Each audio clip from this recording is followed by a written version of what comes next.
Rutledge, Sun Tzu, The Art of War. You need to know your opponent.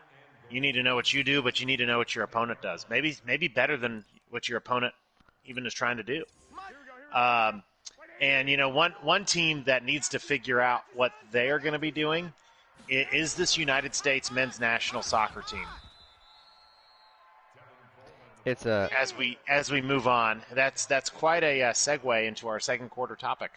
It's a huge segue into our second quarter topic, and I'll be honest to say that the U.S. men's national team just really seems lost. A 1-1 tie to Canada in a World Cup qualifier in what we know is a very manageable. That was just a very easy touchdown. Canada, and I will say this is being Canadian, is a very manageable opponent when going into a World Cup qualifier situation. But the team seems to not know. It's not about talent, it's just about the team seems to not know who it is and what they do. And it reminds me of the scene. Connor, you remember the hockey movie Miracle with Kurt Russell as the coach? My second favorite sports movie.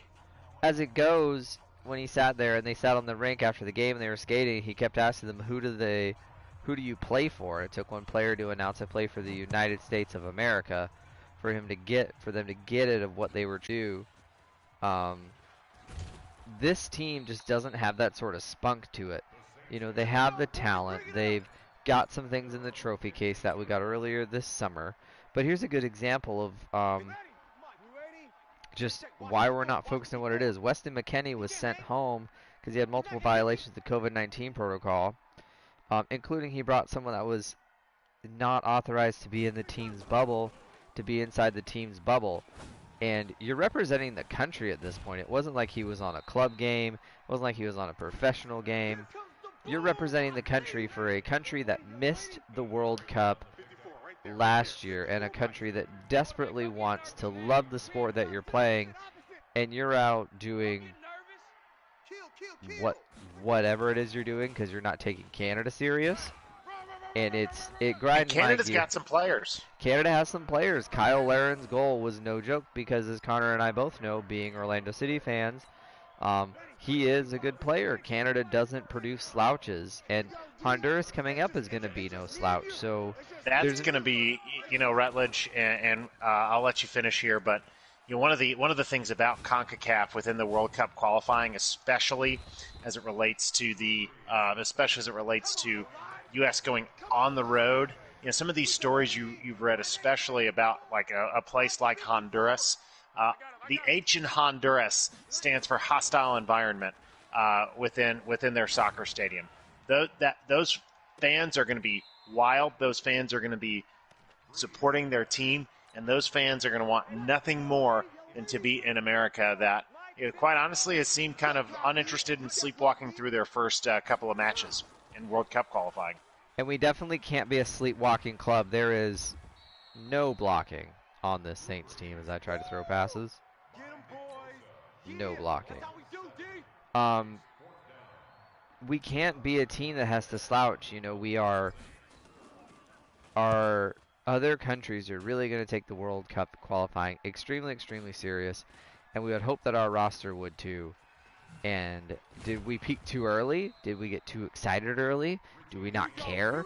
Do we beat up, not saying that a lot of our roster is in the MLS, but for those that are there, do they play each other too much in the MLS to where they can't come together and represent their country? Why is it that we just can't seem to focus and prove we are who our country wants us to be? I personally find it embarrassing that we have a lot of great resources and we have a decent amount of talent to pull from, and we can't seem to get out there and say, all right, guys, this is a World Cup qualifier. Let's get serious. No, let's bring in people. That's how someone got kicked off the Seattle Seahawks. That was a rookie last year as he decided to do stuff. That's what rookies do, not what people playing for the World Cup. And then once we get in the World... I think, Rutledge, as it relates to that, it's very, very important to remember. And it's definitely not making an excuse by any stretch, but I do think that this speaks to some of the inexperience of the team. America is missing this generation's version of Landon Donovan, this generation's version of Tim Howard, that guy that is going to really be the leader of the team. Maybe not the captain, maybe not the best player, although Landon Donovan, maybe not great examples, but that guy that when Michael Bradley of sorts. I'm not a huge Michael Bradley fan, but the guy that when the going gets tough, he's gonna. Oh, there's Bourne right there, my long lost cousin, number 84. When the going gets tough, and you're down 1-0 to Honduras 15 minutes in because you give up a quick, easy goal, that's going to rally the troops and remind them that it's not just the athleticism of America. America usually has very athletic players, but now you've got some very skilled technically players, and being able to remind the Americans who they are and what they're about. This team, as it related to the 2014 World Cup, it was beautiful to watch them, even though it was in a losing effort, but against Belgium, right? You knew what America was, their identity was. It was defend and counter. They're going to be gritty. They were going to give you everything they had. And there's just a little bit of an identity lacking, and I think it's because, Christian Pulisic, he's really, really good, right? But he hasn't been asked to carry Chelsea. He's a part of that system. Weston McKennie, he's a part of that system. Josh Sargent, a part of that system. Now with his club. So being able to have that kind of mentality and that personality, I think, is going to be very critical and something that the United States really needs to develop. Yeah, there is no Landon Donovan clear leader, and it's been very felt in the United States that since Landon Donovan's moved on, we just haven't had that role filled, which is why we kind of, even though we have youth on the roster, they don't know what to do with their... That was the worst catch attempt. They don't know what to do with who they are. You're right, Christian Pulisic is a great player, but he is definitely just part of the system. In a team where he is a piece to a Champions League winning club. So we have work to do. The sad thing is it's during World Cup qualifiers, which makes both you and me really nervous. Switching gears here, something that made me nervous to watch scoring updates as we have this last 33 seconds, and I intend to try to score before the half, is Orlando City won a match where the ESPN updates started to make you real nervous a little bit when that score started to creep up, didn't they, Connor? Oh, yeah. No, that was quite the game, being able to jump out 2-0. Man, Daryl DK, that guy can play. Well, you want to talk about a real offensive output. Orlando, they've had some results that maybe weren't your favorite this season, but man, this is not the Orlando City of yesteryear. This Orlando City team will hang in there. This Orlando City team will fight till the very end. And with DK back, I think that's a huge lift for the Lions.